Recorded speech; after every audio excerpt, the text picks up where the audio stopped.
In today's video, I am going to teach you how to make a click button on Constant Contact. To get started, open the email you are working on in the editor. This is the design view where you can add content blocks and arrange your layout. Make sure you are editing the correct email draft, because any changes you make here will affect what your subscribers receive. Once you are in the editor, look to the left-hand panel and click Tools.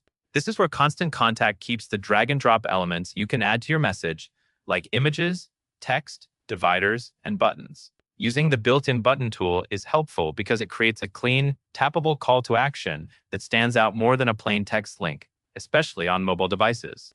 In the Tools panel, find the button icon. Click and hold it, then drag it into your email layout and drop it where you want the button to appear. Place it near the content it relates to, so the reader understands what the click will do. After you drop it in, the button will appear in your email body. Next, click directly on the button in your email.